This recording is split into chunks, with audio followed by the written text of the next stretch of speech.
Hello everyone, welcome back to my channel, Story Session with Sneha.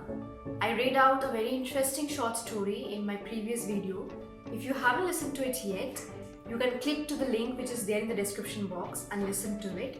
Today I'll be reading out another short story by a renowned short story writer, Anton Chekhov. It's Champagne, a Wayfarer's Story.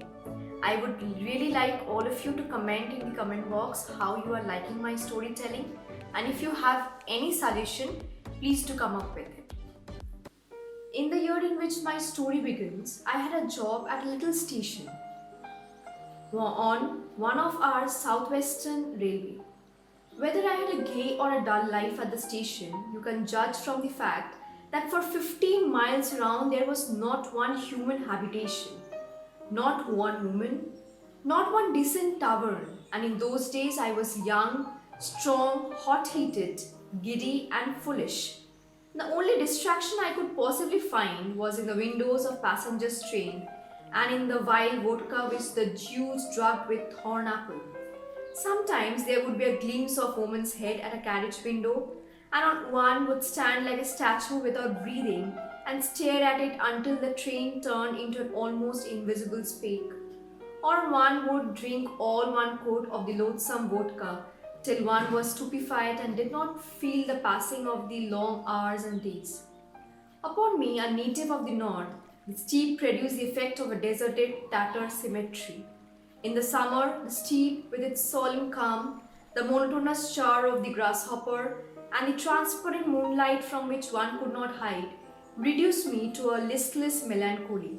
And in the winter, the irreproachable whiteness of the steep, its cold distance, long nights, and howling wolves oppressed me like a heavy nightmare. There were several people living in the station, my wife and I, a deaf and scrofulous telegraph clerk, and 3 watchmen. My assistant, a young man who was in constipation, used to go for treatment to the town where he stayed for months at a time, leaving his duties to me together with the right of pocketing his salary.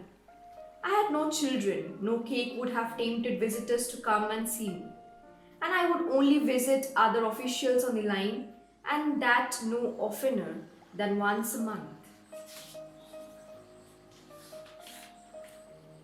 I remembered my wife and I saw the new year in. We sat at a table, chewed lazily, and heard the deaf telegraph clerk monotonously tapping on his apparatus in the next room. I had already drunk 5 glasses of drugged vodka, and propping my heavy head on my fist, thought of my overpowering boredom from which there were no escape, while my wife sat beside me and did not take her eyes off me. She looked at me as no one can look at a woman who has nothing in this world but a handsome husband.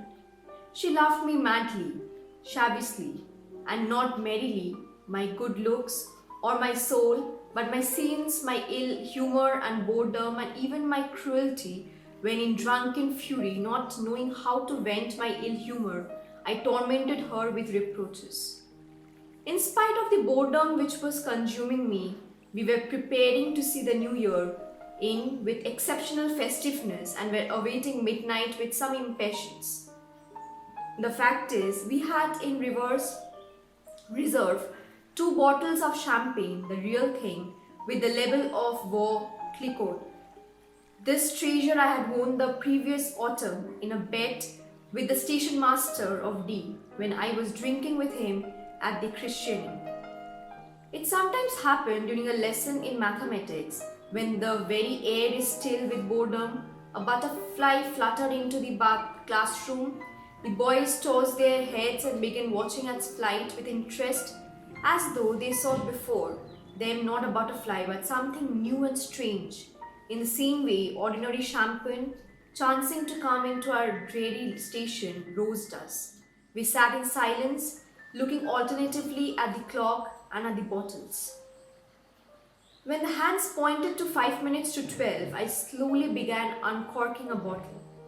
I didn't know whether I was affected by the vodka or whether the bottle was wet, but all I remember is that when the cork flew up to the ceiling with a bang, My bottle slipped out of my hand and fell on the floor. Not more than a glass of wine was spilled, as I managed to catch the bottle and put my thumb over the foaming neck. Well, may the new year bring you happiness, I said, filling 2 glasses. Drink. My wife took her glass and fixed her frightening eyes on me. Her face was pale and wore a look of horror. Did you drop the bottle? She asked. Yes, but what of that? It's unlucky, she said, putting down her glass and turning paler still. It's a bad omen. It means that something misfortune will happen to us this year. What a silly thing you are, I sighed. You are a clever woman and yet you talk as nonsense as this, as an old nurse. Drink. God grant it is nonsense, but sometimes it's sure to happen. You will see. She did not even sip her glass. She moved away and sank into thought. I uttered a few stale commonplaces about superstition, drank half a bottle, paced up and down, and then went out of the room. So the next part of the story I'll be reading out in my next video. Then keep listening to the stories, like, share and subscribe to my channel. Thank you.